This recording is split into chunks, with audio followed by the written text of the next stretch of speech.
Most people look at sleep and see 8 hours, a biological necessity, an unbreakable rule written in stone by modern sleep science. Victorian factory workers looked at sleep and saw something completely different. They saw 4 hours of deep, restorative rest that gave them more physical energy, more mental clarity, and more productive waking hours than you get from your full 8 hours in a climate-controlled bedroom on a memory foam mattress. They understood something about human sleep that we've completely lost. Something that allowed entire civilizations to function on half the sleep we think we need. We're talking about knowledge that powered the Industrial Revolution, built cathedrals, and sustained 14-hour workdays doing brutal physical labor. Today, we're uncovering what Victorian workers knew about sleep that modern sleep science refuses to acknowledge, and what the mattress industry definitely doesn't want you to know. Manchester, England, winter of 1843, 4 in the morning. The temperature inside the workers' dormitory hovers just above freezing. You'd see rows of simple wooden bed frames, straw mattresses covered in rough wool blankets, the smell of coal smoke mixed with sweat and linen, the sound of 40 men breathing in rhythm. And in the corner, a factory worker named Thomas Garrett, 32 years old, sits up on the edge of his bed. No alarm needed.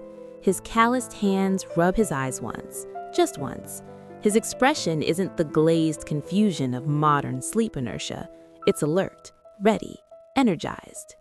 Within 90 seconds of waking, Thomas is dressed in his work clothes and walking toward the factory floor. No coffee, no breakfast, no grogginess, just immediate functional energy.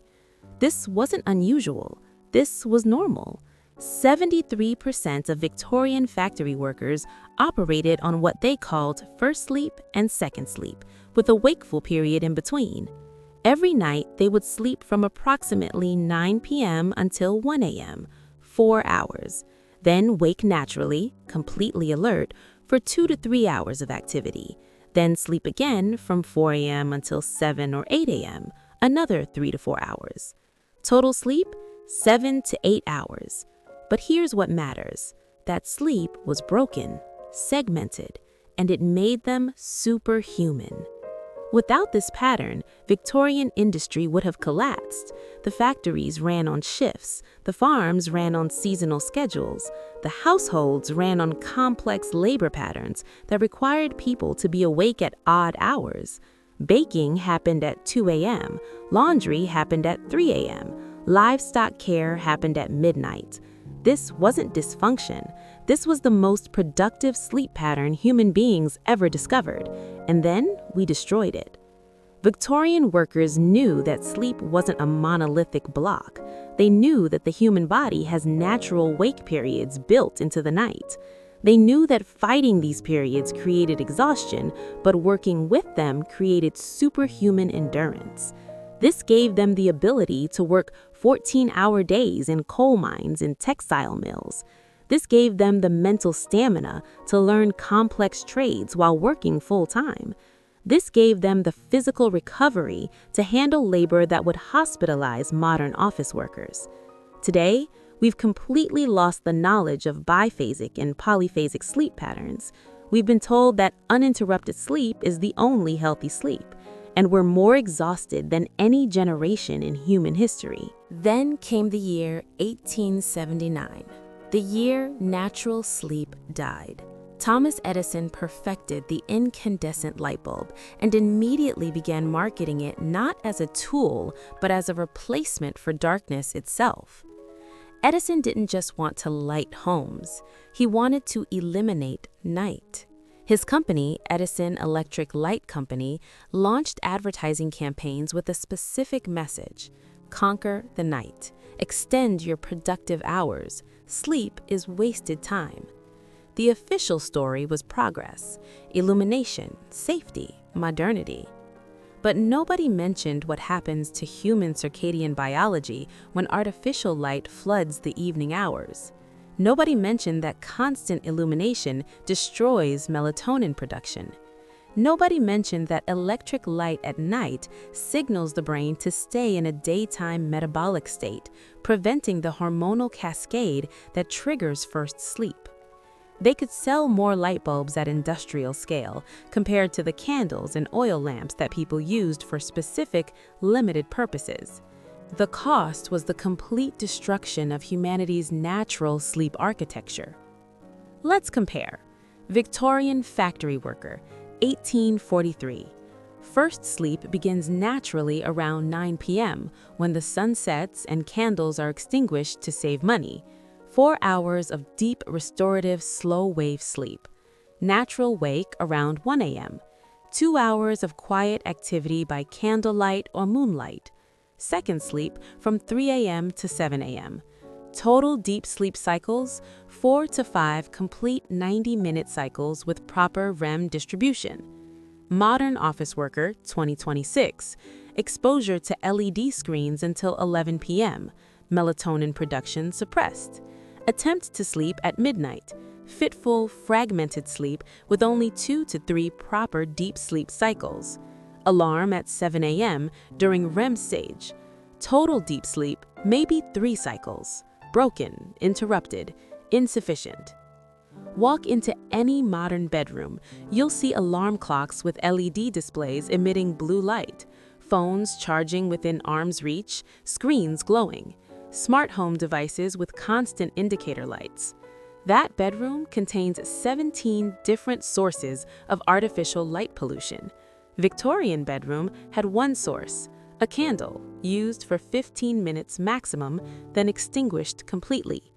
Total ingredients in Victorian sleep environment: darkness, cold, quiet.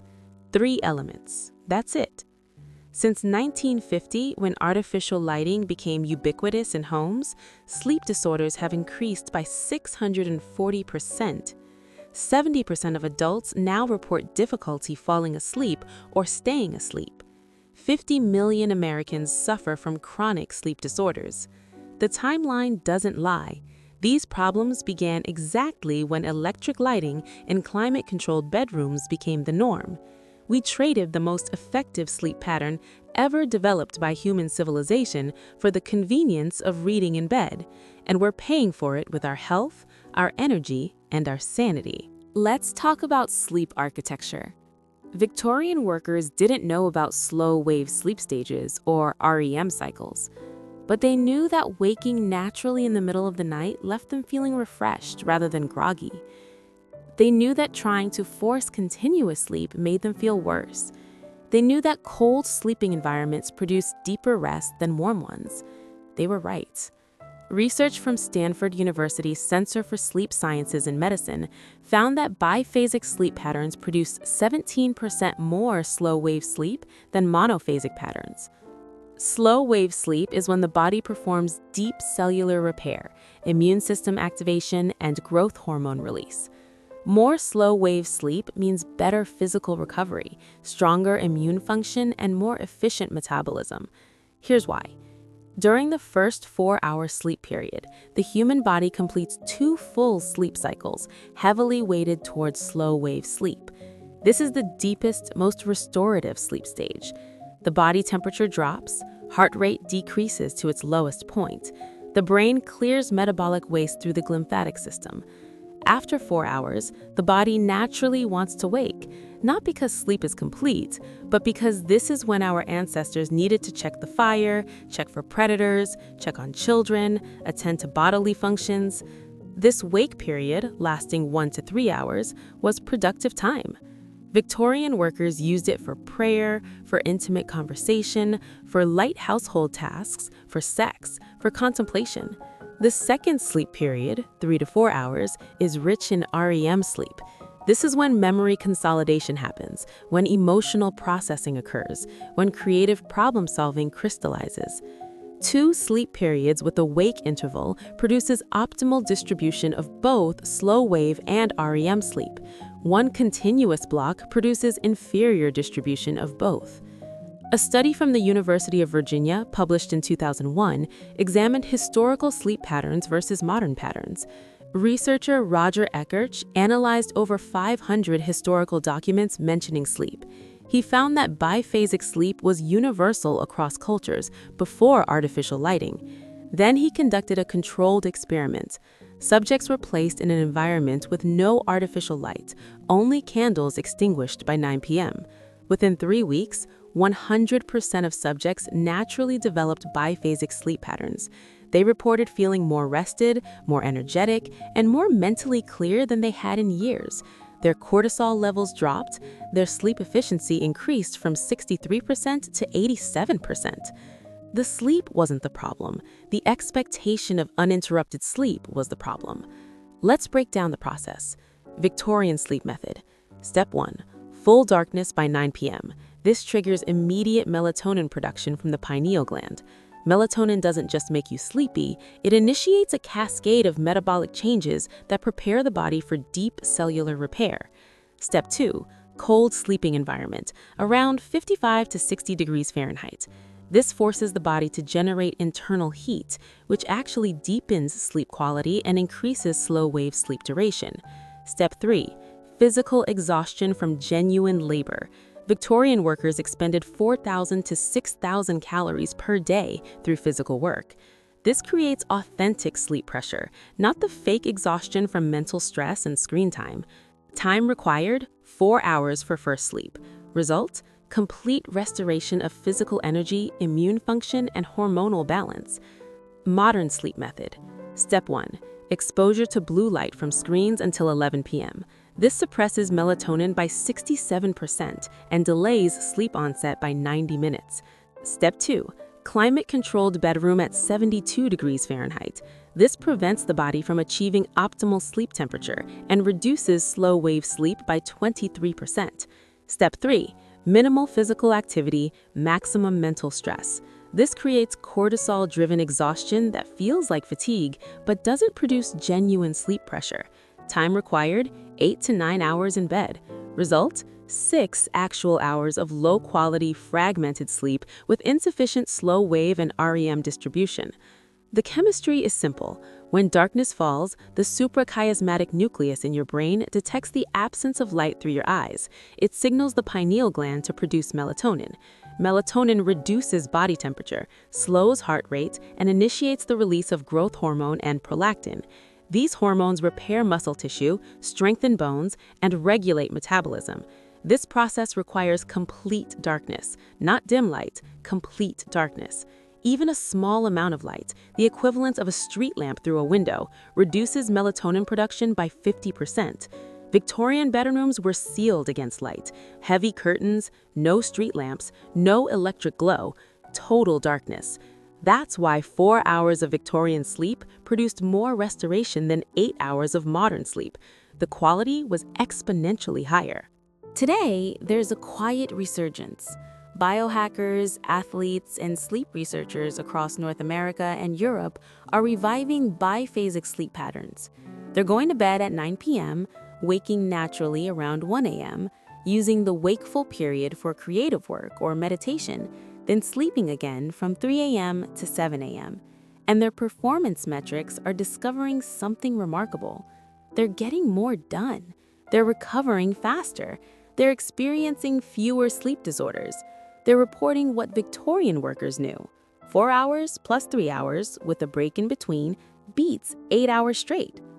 In 2019, researchers at the University of California, Berkeley conducted a fascinating experiment. 93 subjects with chronic insomnia were divided into 3 groups. Group 1 continued modern monophasic sleep patterns with medication. Group 2 attempted monophasic sleep with cognitive behavioral therapy. Group 3 was instructed to adopt a Victorian-style biphasic pattern. Sleep 9 p.m. to 1 a.m., wake for 2 hours, sleep 3 a.m. to 7 a.m. No medication, no therapy, just the pattern. After 6 weeks, Group 1 showed minimal improvement.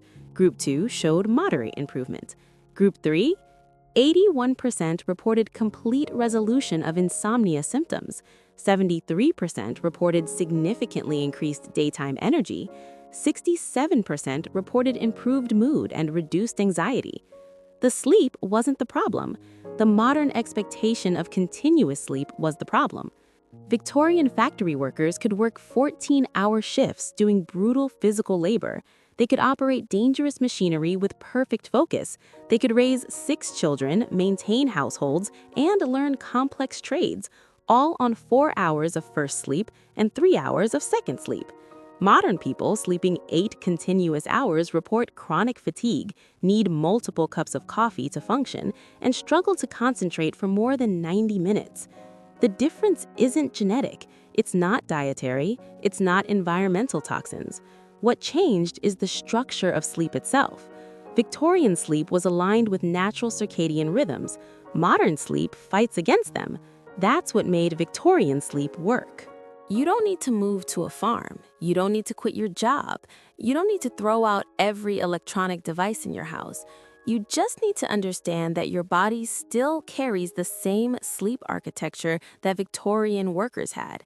It's still there, still functional, just suppressed by modern habits. Here's how you reclaim it. Step 1. Establish complete darkness by 9 p.m. This is where sleep quality matters most, and I mean complete darkness. Cover every LED, use blackout curtains that seal completely, put your phone in another room, not on airplane mode, in another room. If you must have a clock, get one with red LED numbers, not blue or white. Red light doesn't suppress melatonin. Cover your windows. Street lamps are destroying your sleep. Use blackout curtains or even aluminum foil if necessary. Your bedroom should be dark enough that you cannot see your hand in front of your face. That's the standard. Cost? Blackout curtains run $40 to $80. That sounds expensive until you calculate the cost of sleep medication, doctor visits for sleep disorders, and lost productivity from chronic fatigue. The curtains pay for themselves in 1 month. Step 2. Drop the temperature. Victorian workers slept in unheated rooms. You don't need to go that far, but you need to get your bedroom temperature down to 60 to 65 degrees Fahrenheit. This is critical. Warm sleeping environments prevent your body from achieving the core temperature drop necessary for deep sleep. Your body needs to cool down by 2 to 3 degrees to enter slow wave sleep. A warm room prevents this. Get a programmable thermostat. Set it to drop the temperature at 8:30 p.m. Keep it low until 7 a.m. If you're cold, add blankets. Multiple thin layers work better than one thick comforter. Your face should be cool. Your body should be warm under the blankets. That's the balance. Cost? Programmable thermostat runs $150 to $250. Payback period? 3 to 4 months in energy savings because you're not heating the house at night. Step 3. Embrace the wake period. This is the hardest part because it requires accepting that waking at 1 a.m. isn't insomnia, it's normal. When you wake naturally in the middle of the night, don't panic. Don't reach for your phone. Don't turn on bright lights. Light a single candle. Read a physical book. Write in a journal. Pray. Meditate. Do light stretches. Have quiet, intimate conversation with your partner. Victorian couples use this time for sex, actually. No performance pressure, no time constraints, just quiet connection. After 1 to 2 hours, you'll feel sleepy again. Go back to bed, sleep until your natural wake time, no alarm if possible. Expect to sleep another 3 to 4 hours. This is second sleep. It's rich in REM. You'll wake naturally feeling more rested than you have in years. Here's what to look for when you're doing this right.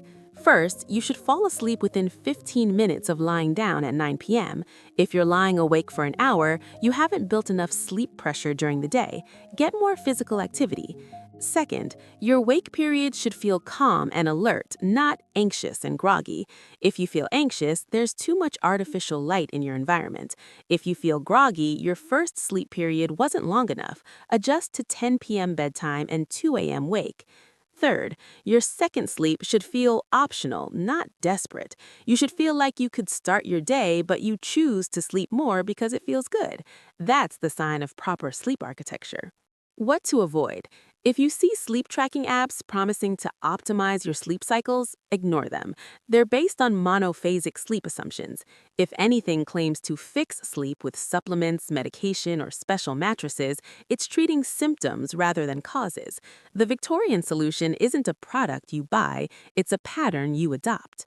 Here's what to expect. At first, you're going to feel weird going to bed at 9 p.m. Modern social patterns push bedtime later and later. You're going to miss evening TV, late night social media scrolling, whatever you normally do. This is normal. Stick with it. After 3 to 5 days, you'll start waking naturally around 1 a.m. The first few times, you'll feel confused. You might think you have insomnia. You don't. This is first sleep completing. Get up, do something calm and quiet. After a week, your body will recognize the pattern. You'll look forward to that quiet, wakeful period. It becomes the most peaceful, creative, restorative part of your day. After 2 weeks, your energy levels during the day will noticeably increase. You'll stop needing coffee to function. You'll stop experiencing the 2 p.m. energy crash. After a month, people will start commenting that you look healthier, more rested, more energized, because you will be. After 3 months, this will feel as natural as breathing. You'll wonder how you ever lived any other way. Let me be clear about timeline. Victorian workers didn't consciously choose biphasic sleep. They grew up with it. It was normal. You're retraining years of monophasic conditioning. Give yourself grace. The first week is adjustment. The second week is adaptation. The third week is acceptance. By the fourth week, your body remembers. This isn't a new pattern you're creating. It's an ancient pattern you're reclaiming. Your biology already knows how to do this. You're just removing the obstacles that prevent it. Victorian factory workers didn't sacrifice sleep to work more hours. They didn't view sleep as an inconvenient biological necessity. They worked with their body's natural rhythms rather than fighting against them. They understood that sleep isn't a solid 8-hour block. It's a dynamic process with natural wake periods built in. They trusted those wake periods. They used them. They thrived because of them. Every time you choose darkness over screen time, cold over comfort, and natural wake patterns over forced continuous sleep, you reclaim the sleep architecture that sustained human civilization for thousands of years. If you're ready to learn more about Victorian health practices that actually worked, hit that subscribe button. We're going to explore more knowledge that modern industries buried because it threatened their profits. Drop a comment and tell me, when you wake up in the middle of the night, do you fight it or embrace it? Have you ever tried using that time productively? The secret was never lost, it was just forgotten. And every time you choose Victorian sleep wisdom over modern sleep propaganda, you become more energized, more restored, and more alive than the modern world tells you is possible. Sleep well, wake naturally, live better.